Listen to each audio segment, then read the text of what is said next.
사랑하는 성도 여러분, 우리는 왜 이 자리에 나오셔서 하나님 앞에 예배를 드리고 또 예수 그리스도를 우리의 구주로 믿으며 살아가는 것일까요?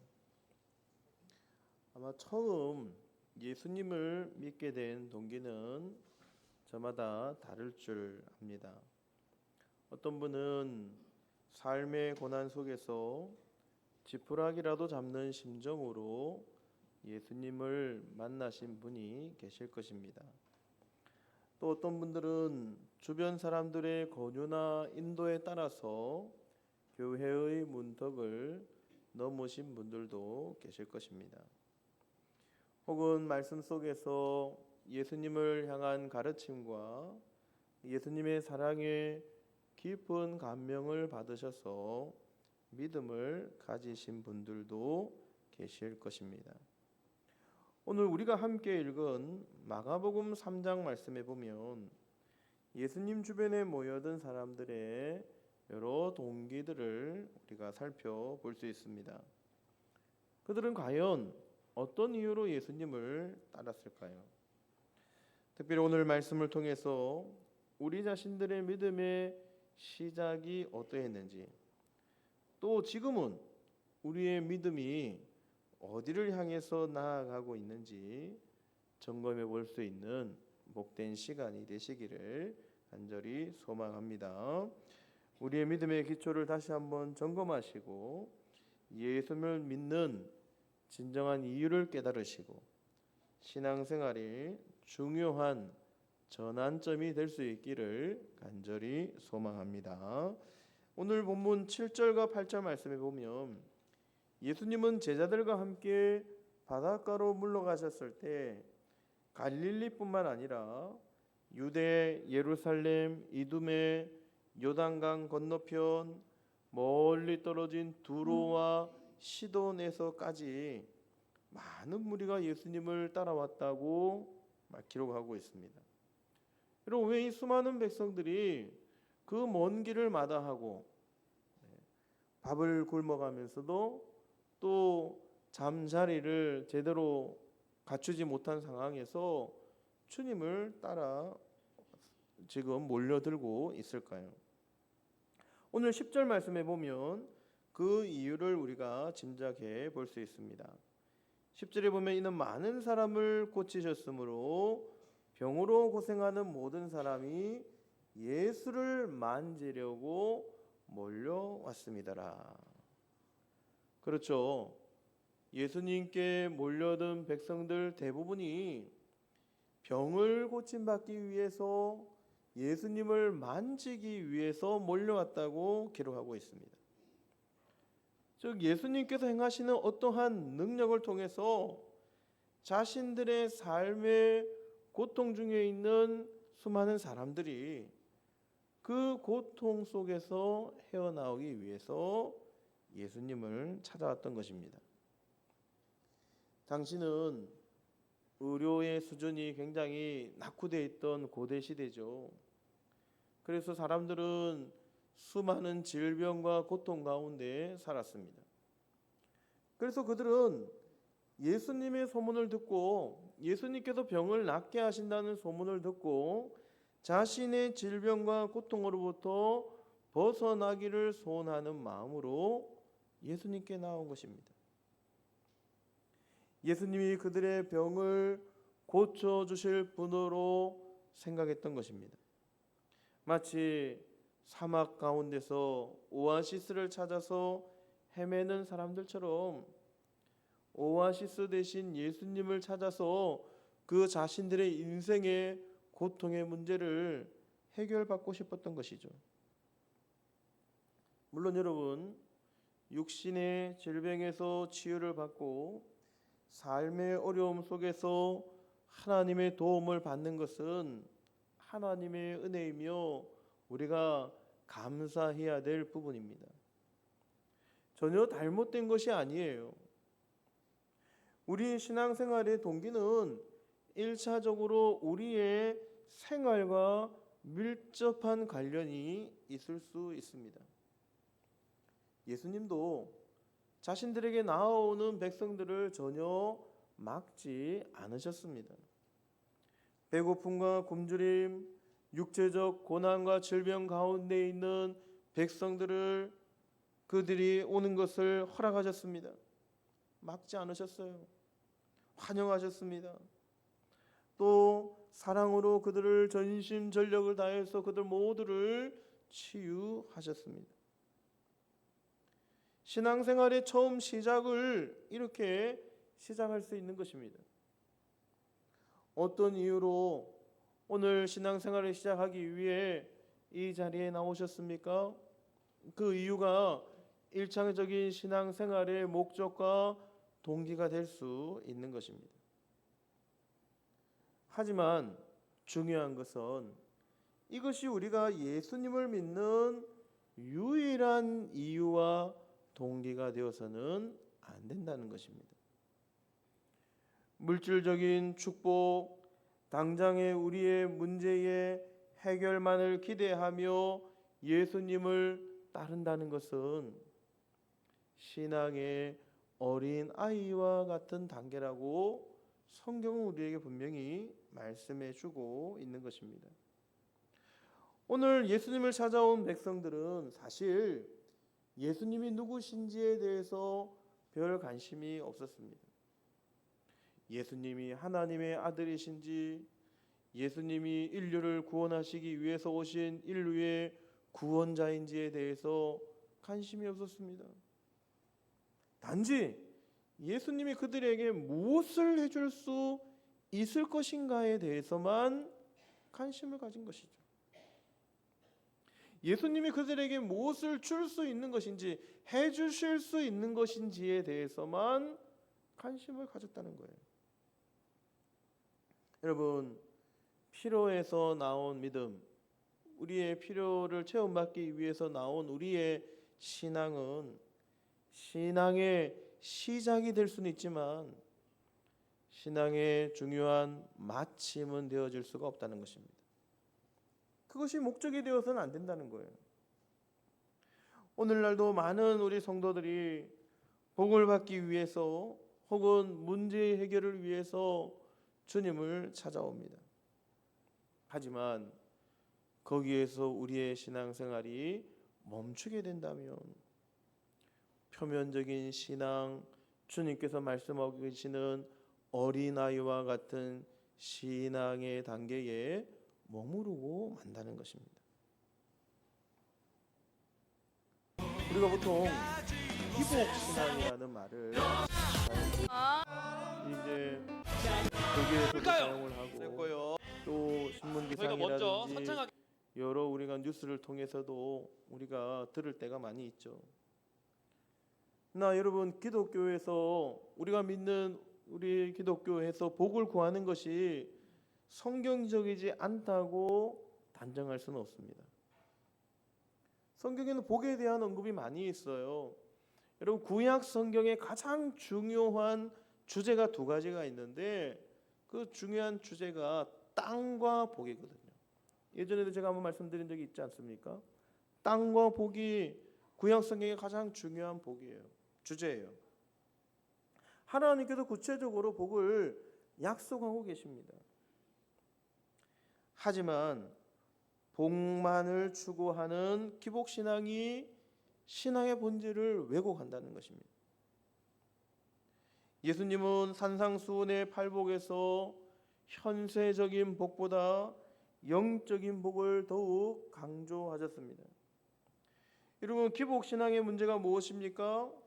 가장 큰 문제는 기복신앙이 복음의 자리를 대체하려고 한다는 것입니다. 복음이 위치한 자리보다 복음보다도 현세적인 복이 우선시되는 것이죠. 우리 기독교의 가장 중요한 목적은 복음인데 복음이 이 기복신앙의 자리로 대체되는 것입니다. 신앙의 목적이 복음을 통해서 우리가 구원을 받고 하나님의 자녀로 거듭나고 중생하고 천국 백성 하나님 나라의 자녀가 되어지는 것이 목적이 아니라 현세적 복이 우리의 신앙의 목적이 되는 거예요. 그래서 이러한 현상이 생깁니다. 마치 이 땅에서 우리가 현세적인 복을 받지 못하면 믿음이 부족한 사람으로 인식하게 되는 거예요. 우리가 이 땅에서 복을 받지 못하면 우리가 믿음이 부족하고 하나님께로부터 복을 받지 못한다고 여긴다는 것입니다. 자기 자신을 복을 받지 못한 사람으로 여길 뿐만 아니라 다른 사람들도 그러한 시선으로 바라보게 됩니다. 저 사람은 하나님께 복을 받지 못했다, 하나님께 벌을 받았다, 징계를 받았다고 생각을 합니다. 타인도 그러한 시선으로 바라본다는 거예요. 그래서 이러한 기복신앙으로 무장되어 있는 성도들은 고난이 찾아올 때에 어느 순간에 주님을 배신하게 됩니다. 여러분, 오늘 이 백성들도 얼마나 예수님을 따라다녔습니까? 자신의 집은 다 내팽개치고 먹을 것, 입을 것, 잠잘 것 생각하지 아니하고 주님을 열광적으로 따라다녔습니다. 하지만 예수님께서 십자가에 못 박히시기 위해 잡히셨을 때 그들은 철저히 예수님을 배반하였습니다. 예수님께서 잡히실 때 그들은 돌변했습니다. 호산나 호산나 외치며 두고 가시면 저희가 치우도록 예수님을 따랐던 백성들은, 주님을 찬양했던 백성들은 이제 두 손을 들고 예수님을 십자가에 못 박으라고 외치기 시작했습니다. 현세적인 복만을 위해서 기복신앙으로 무장된 1차적인 신앙의 단계에 머물러 있게 된 분들은 고난이 찾아올 때 주님을 배신하는 것입니다. 그러니 나의 입맛에 맞는 교회를 찾아 이리저리 떠돌아다니게 됩니다. 하나님께 기도하는 것을 마치 자동 판매기처럼 여기시는 분들이 많습니다. 복이 있는 사람은 기도할 때에 우리가 원하는 대로 응답될 거야. 물론 하나님께서 기도에 응답해 주신다고 약속해 주셨습니다. 지난 금요일에도 제가 말씀드렸죠. 너는 내게 부르짖으라, 내가 내게 응답하겠고, 주님이 응답해 주신다고 약속해 주셨습니다. 하지만 하나님의 뜻에 따라 응답해 주심을 우리는 믿으셔야 할 줄 믿습니다. 하나님 뜻에 따라 응답하시는 거예요. 하나님의 응답은 예스가 될 수도 있고 노가 될 수도 있고 기다려 웨이트가 될 수도 있는 것입니다. 그런데 응답받지 못하면 믿음이 부족하거나 하나님의 사랑을 받지 못하는 것으로 여길 때가 많다는 거예요. 기복신앙으로 무장되어 있는 것입니다. 기복신앙이 우리의 신앙을 사로잡아서 그러한 생각으로 우리를 인도하는 것입니다. 고난이 찾아오면 하나님께서 나를 버리셨다고 여깁니다. 내가 너희를 내 백성, 내가 너를 내 백성, 나의 자녀, 나의 친구, 하나님의 자녀로 우리를 불러주셨다고 약속하셨음에도 불구하고 하나님의 약속의 말씀은 온데간데 없고 내가 현세적 복을 받지 못하면 내가 하나님 앞에 벌을 받았다고 생각하고 징계를 받았다고 생각을 해요. 하나님께 징계를 받으면 사랑의 매라고 여기고 하나님의 뜻이 있겠구나, 하나님께서 나를 어떠한 삶으로 인도하실지 기대하며 믿음으로 나아가야 되는데 벌을 받았다고 생각을 합니다. 그리고는 하나님께서 나를 사랑하시지 않는다고 생각하고 나를 버리셨다고 여기는 것입니다. 그렇습니다. 사랑하는 성도님 여러분, 이제 우리는 1차적인 신앙의 동기에서 벗어나셔야 될 줄 믿습니다. 거기에서 머무르시면 안 된다는 거예요. 비록 1차적인 신앙의 동기로 시작하셨더라도 이제 거기에서 벗어나셔야 합니다. 그리고 신앙의 다음 단계로 나아가셔야 할 줄 믿습니다. 그렇다면 예수님은 어떤 신앙의 모습을 원하셨을까요? 예수님은 우리에게 어떤 신앙의 모습을 원하실까요? 이어지는 다음 구절에서 예수님은 자신의 제자들을 부르시고 계십니다. 본문 13절과 14절 말씀에 이렇게 기록하고 있습니다. 우리 13절과 14절 말씀을 다시 한번 우리 화면을 보시면서 함께 합독하겠습니다. 또 예수께서 산에 오르사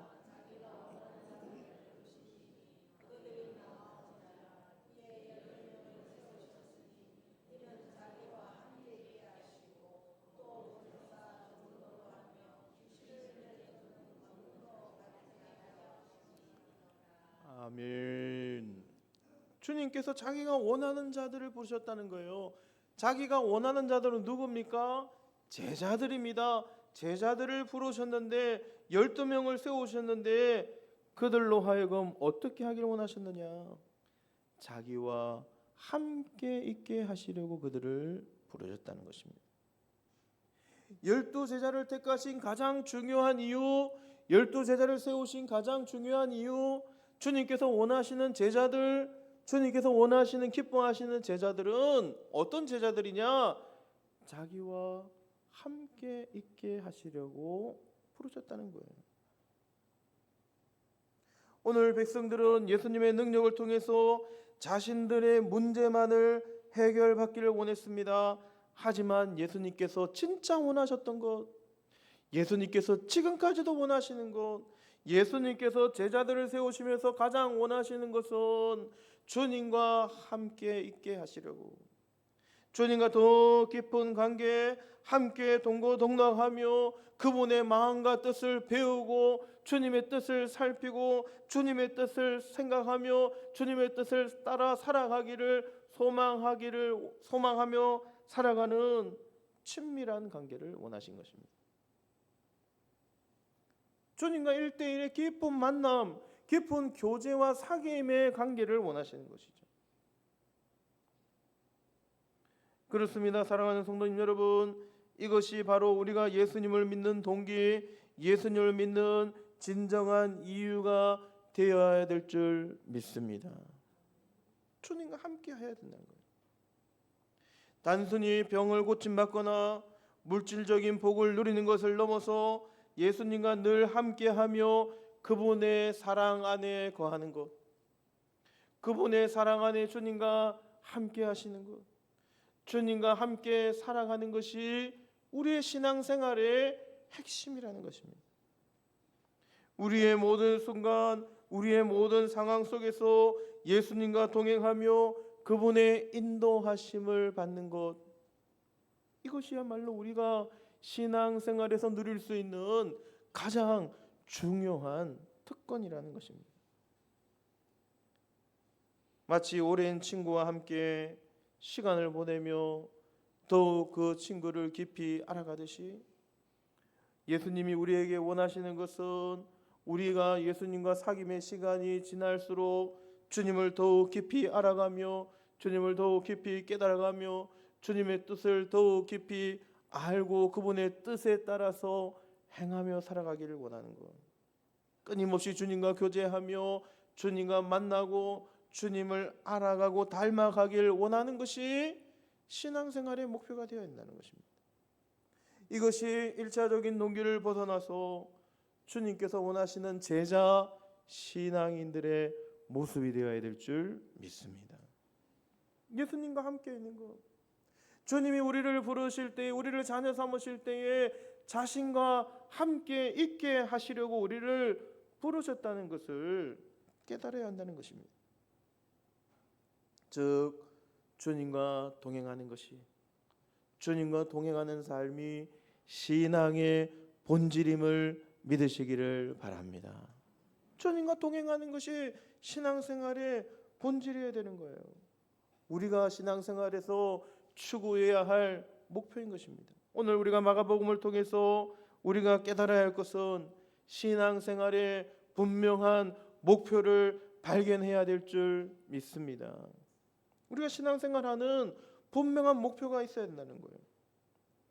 이제 1차적인 목표, 예수님께 무엇인가를 받는 것을 뛰어넘어서 예수님과 친밀한 관계를 맺고 그분과 친하여지고 그분과 동행하는 삶을 살아갈 수 있는 복된 믿음의 성도님들, 수준 높은 그리스도인들이 되시기를 주님의 이름으로 간절히 소원합니다. 그렇다면 우리가 구체적으로 어떤 목표를 가져야 할까요? 어떻게 하는 것이 주님과 함께 하는 것일까요? 가장 먼저는 모든 순간 모든 상황에 주님과 함께 하셔야 합니다. 신앙생활의 첫 번째 목표는 주님께서 우리의 모든 순간에 함께 하시고 간섭하시는 것입니다. 어떤 상황에서도 어떤 순간에서도 주님과 함께 하는 것이죠. 기쁠 때나 슬플 때나 성공했을 때나 실패했을 때나 건강할 때나 병들었을 때나 항상 주님을 의지하고 그분과 동행하시는 것입니다. 신앙의 원초적인 단계는 내가 복을 받으면 하나님께서 함께 하신다고 생각하고 내가 복을 받지 못하면 하나님께서 나를 떠나셨다고 생각하는 그러한 단계에서 벗어나서 언제 어느 때나 주님과 함께 하시는 것입니다. 주님과 함께 하는 것이 우리의 삶의 신앙생활의 기쁨의 근원이 되어야 될 줄 믿습니다. 어떤 어려움 속에서도 감사함을 잃지 않게 하는 힘이 여기에서 나오는 것입니다. 시편 16편 11절에 주께서 생명의 길을 내게 보이시리니 주의 앞에는 충만한 기쁨이 있고 주의 오른쪽에는 영원한 즐거움이 있나이다. 동서남북 어디나 주님과 함께 하심으로 앞으로 가도 주님께서 함께 하시는 충만한 기쁨이 있고 주의 오른쪽에는 영원한 즐거움이 있고 주의 왼쪽에는 주님의 강력한 보호하심이 있고 주님께서 앞에서도 뒤에서도 나와 함께 하시는 것을 늘 경험하는 삶이 신앙생활의 기쁨이 되는 것입니다. 우리의 복의 근원이 되는 거예요. 제가 장례식마다 발인 예배 때에 드리는 말씀이 있습니다. 요한계시록 21장 3절 4절 말씀을 가지고 늘 말씀을 드려요. 내가 들으니 보좌에서 큰 음성이 나서 이르되 보라 하나님의 장막이 사람들과 함께 있으며 하나님이 그들과 함께 계시리니 그들은 하나님의 백성이 되고 하나님은 친히 그들과 함께 계셔서 모든 눈물을 그 눈에서 닦아주시니 다시는 사망이 없고 애통하는 것이나 곡하는 것이나 아픈 것이 다시 있지 아니하리니 처음 것들이 다 나갔음이로라. 여러분, 천국의 핵심이 무엇일까요? 여러분, 천국에서 우리가 받게 되는 가장 중요한 복이 무엇입니까? 슬픔도 눈물도 애통하는 것이나 곡하는 것이나 아픔이 없고 영원토록 즐거워하는 것, 즐거움이 가득한 것 중요합니다. 안 중요하다는 것이 아니에요. 하지만 천국의 가장 중요한 핵심은 주님께서 영원토록 우리와 함께 계시는 것임을 믿으시기를 바랍니다. 천국의 가장 좋은 것은 주님이 함께 하시는 거예요. 3절 말씀해 보니까 내가 들으니 보좌에 큰 음성이 나서 이르되 보라 하나님의 장막이 사람들과 영원토록 함께 있고 하나님도 그들과 영원토록 함께 계시고 그들은 영원토록 하나님의 백성이 되어지고 하나님은 친히 그들의 하나님이 되셔서 그들과 영원토록 함께 하시는 것, 그것이 우리의 인생의 최고의 복이라고 말씀하고 있는 것입니다. 여러분, 우리가 잘 아는 유행가가 있잖아요. 저 푸른 초원 위에 그림 같은 집을 짓고. 우리 그 유행가 잘 아시죠? 네, 저 푸른 초원 위에 그림 같은 집을 짓고. 여러분, 이 유행가의 가장 중요한 핵심이 무엇입니까? 바로 그 뒤에 이어지는 가사죠. 사랑하는 우리님과 함께. 여러분 찬송가만 부르셔서 유행가를 잘 모르시네요. 사랑하는 우리님과 함께. 여러분, 천국의 가장 중요한 것이 무엇이에요? 주님께서 그곳에 계시고 주님께서 영원토록 우리와 함께 하시기에 천국인 것입니다. 오늘 백성들의 신앙생활의 목표가 1차적인 동기, 자신의 필요만을 해결받기를 원했던 동기라면 이제는 우리의 신앙생활의 목표가 주님과 영원토록 함께하는 것. 이제 이 땅에서 예수님을 믿고 이 땅에서 주님과 함께하시고 영원토록 즐거운 저 천국에서 영원토록 주님과 함께하는 것이 우리의 가장 큰 복임을 믿고 살아가시는 복된 여러분 되시기를 간절히 소망합니다. 여러분, 백성들과 제자들이 이러한 신앙생활의 목표가 제대로 되어졌다면 예수님께서 십자가에 못 박히실 때 그 백성들이 배신을 하고 예수님을 십자가에 못 박으라고 외쳤겠습니까? 제자들도 예수님이 십자가에 못 박히실 때에 도망가지 않았을 것입니다. 마치 어린아이가 부모의 손을 잡고 걸을 때에 안심하듯이 우리의 삶의 모든 여정에서 주님의 손을 굳게 붙잡고 살아가는 삶이 우리 신앙생활의 여정, 목표가 되어야 되는 것입니다. 우리의 모든 상황과 모든 순간에 주님께서 함께 하시는 것이 신앙생활의 목표가 되어야 되는 거예요. 기뻐도 주님과 함께, 슬퍼도 주님과 함께, 아플 때나 형통할 때나 언제든지 주님과 함께 하시는 삶, 그것이 주님께서 기뻐하시는 삶의 목표, 신앙생활의 목표, 제자를 부르신 목표인 줄 믿으신 여러분 되시기를 간절히 소망합니다. 우리가 일희일비하지 않는다는 이야기를 해요. 일희일비하지 않는다. 이제 어떤 상황이든 일희일비하지 않고 늘 마음의 중심을 지킨다는 그런 표현이잖아요. 여러분, 주님이 함께 하시면 일희일비하지 않고 언제나 기쁨인 줄 믿으시기를 바랍니다. 언제나 기쁨이 되어야 되는 거예요. 슬플 때도 주님이 함께 하시기에, 고통 중에도 주님께서 함께 하시기에, 내가 잘 되고 형통할 때도 주님께서 함께 하시기에 기쁜 것입니다. 여러분, 바울과 실라가 감옥에 들어갔을 때 바울과 실라가 어떻게 했습니까? 감옥에서 착고가 차지고 발이 옴짝달싹할 수가 없고 움직일 수도 없고 목에도 움직이지 못하게 하는 것이 채워져 있는 그 순간에도 바울과 실라는 그들의 입에서 찬송이 터져 나왔습니다. 감옥이지만 주님께서 함께 하심으로 그 감옥이 영원한 하나님의 나라, 하나님께서 함께 하시는 천국이 되어진 것입니다. 할렐루야 찬양하세. 내 모든 죄 사함받고 주 예수와 동행하니 그 어디나 하늘나라. 할렐루야. 이 찬양의 고백이 저와 우리 모두의 고백, 우리 신앙생활의 목표가 되어져야 될 줄 믿습니다. 주님과 동행하심으로 그 어디나 천국 생활하시는 여러분 되시기를 간절히 소망합니다. 두 번째는 주님을 끝까지 신뢰하고 사랑하는 것입니다.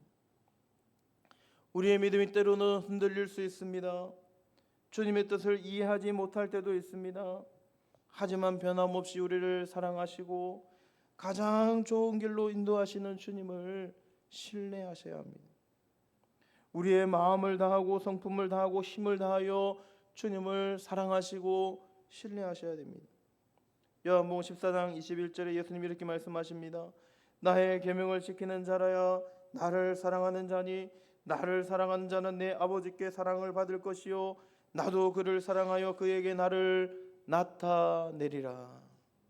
마치 연인이 서로를 향해서 사랑하고 신뢰하듯이, 변함없는 평생의 사랑을 맹세하듯이 우리의 신앙생활의 삶의 마지막 순간까지 주님을 향한 신뢰와 사랑을 굳게 지켜나가야 합니다. 여러분, 예수님을 따라다녔던 가룟 유다는 끝내 자신의 목적과 맞지 않다고 하여 주님을 배신합니다. 오늘 우리의 신앙생활도 그런 분들이 계세요.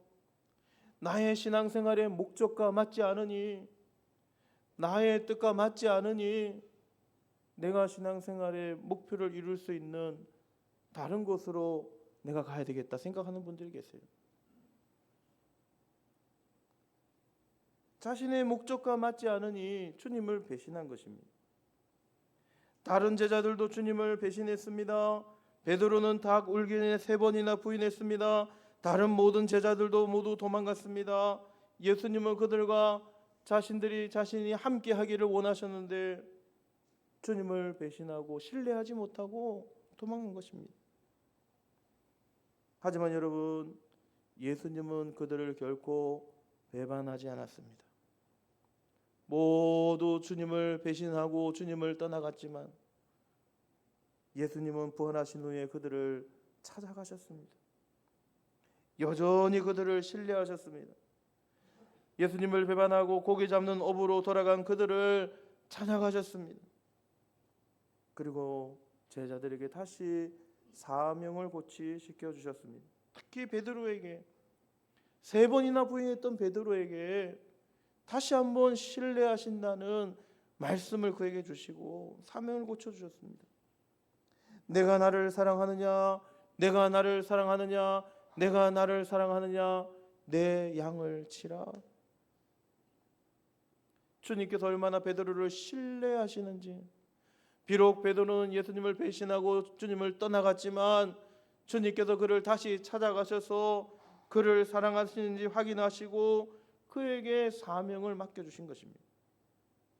예수님은 그 제자들을 신뢰하셨기에 제자들을 새롭게 뽑지 않았습니다. 우리 같았으면 자신을 배신하고 떠난 그 제자들 그냥 물갈이하고 새로운 제자들을 뽑지 않았겠습니까? 하지만 주님은 그들을 신뢰하셨습니다. 그리고 그들 역시 그 자신들을 다시 찾아오신 예수님을 신뢰하고 주님을 신뢰하는 마음을 회복하고 사명을 회복하게 된 것입니다. 그렇습니다. 사랑하는 성도님 여러분, 오늘 우리도 언제 어느 때든지 주님과 함께 하시는 분들은 주님을 신뢰하고 주님을 따르는 사람이 되어야 할 줄 믿습니다. 언제 어느 때든지 주님을 신뢰하시는 것, 그것이 주님과 함께하는 것입니다. 마지막으로 우리의 신앙생활의 목표는 성령님과 동행하시고 성령님으로 충만하는 것입니다. 성령님은 우리를 진리 가운데로 인도하시고 능력을 주시고 하나님과의 친밀한 교제를 가능하게 하시는 분이라고 말씀드렸습니다.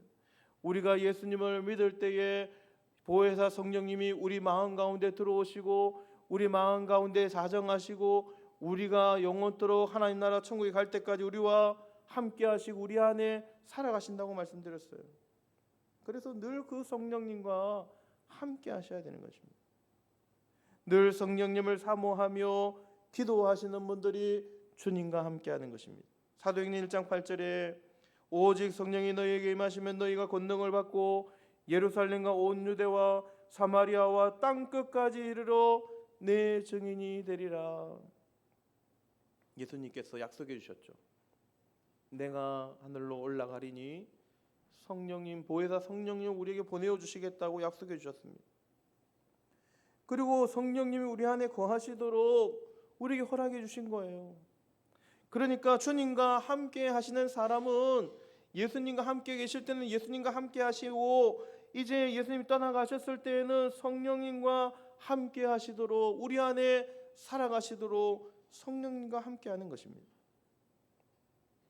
우리의 신앙생활의 목표는 성령님과 함께 하는 것입니다. 성령으로 충만하시는 거예요. 성령님으로 충만할 때 우리의 삶이 능력 가운데 우리의 신앙생활의 목표가 바로 세워지며 살아가게 될 줄 믿으시기를 바랍니다. 요한복음 14장 26절에 보혜사 곧 아버지께서 내 이름으로 보내실 성령 그가 너희에게 모든 것을 가르치고 내가 너희에게 말한 모든 것을 생각나게 하리라. 내 이름으로 보내실 성령 그가 모든 것을 생각나게 하고 우리의 삶을 인도해 주시고 영원토록 함께 해 주시겠다고 약속해 주셨습니다.